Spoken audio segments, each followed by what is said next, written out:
News channel of Vadodara. રાષ્ટ્રીય ઉર્જા સંરક્ષણ 2023ની ઉજવણી કરવામાં આવી હતી। સુબાનપુરા ખાતે સીએચ વિદ્યાલયના બાળકોને સાથે રાખીને ઉર્જા બચતનો સંદેશો આપવા સાથે પ્લેકાર્ડ અને પોસ્ટરો લઈને ઉર્જા રેલી યોજવામાં આવી। રેલીમાં બાળકીએ ઉર્જા બચત અને પુનઃપ્રાપ્ય ઉર્જાનો ઉપયોગ કરવાના સૂત્રોચ્ચારો કરી જાગૃતતા ફેલાવી હતી। ગુજકોસ્ટ માન્યતા પ્રાપ્ત પ્રાદેશિક લોક વિજ્ઞાન કેન્દ્ર વડોદરા દ્વારા જેડાના સહયોગથી ચિરસ્થાયી ઉર્જા અને આબોહવામાં પરિવર્તન અંગે જાગૃતિ લાવવા ઉર્જા રેલીનું આયોજન કરવામાં આવ્યું હતું, જેમાં 120 વિદ્યાર્થીઓ જોડાયા હતા। ઉર્જા બચતના વિવિધ પ્લેકાર્ડ લઈને ઉર્જા બચાવવાના સૂત્રોચ્ચાર કરીને લોકોમાં જાગૃતતા લાવવામાં આવી હતી। ઝાંસીની રાણી સર્કલથી શરૂ થઈને હાઈ ટેન્શન રોડ અતિથિ ગૃહની સામેના હરિઓમ નગરથી પ્રસાર થઈ પ્રાદેશિક લોક વિજ્ઞાન કેન્દ્ર વિદ્યાર્થીઓને પુનઃપ્રાપ્ય ઉર્જાના સ્ત્રોતની જાણકારી આપીને તેનો દૈનિક જીવનમાં વપરાશ તથા ઉર્જાનો નીતિમય અને શાણપણભર્યો ઉપયોગ કરવા માટેની સમજણ આપવામાં આવી હતી।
સીએચ વિદ્યાલયમાંથી આવી છું. ધોરણ 8માં ભણું છું.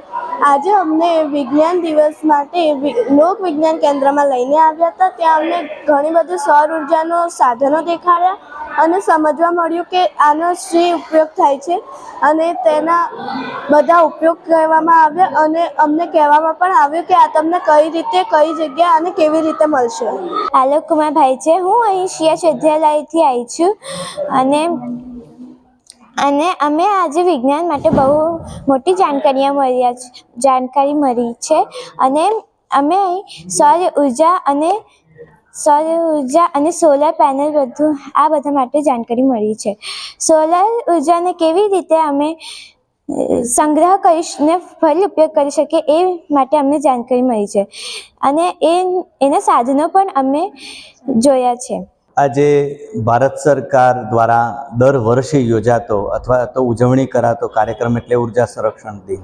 ઉર્જા સંરક્ષણ દિનની ઉજવણી એટલા માટે કરવામાં આવે છે કારણ કે લોકો ભોગ પ્રદાન પ્રવૃત્તિમાંથી પાછા વળે અને ઉર્જા શાણી ખરીદી કરતા થાય.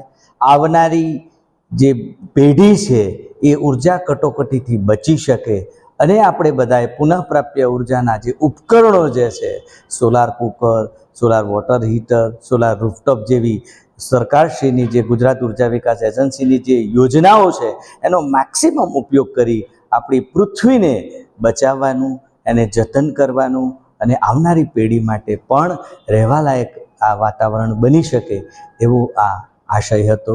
Thank you.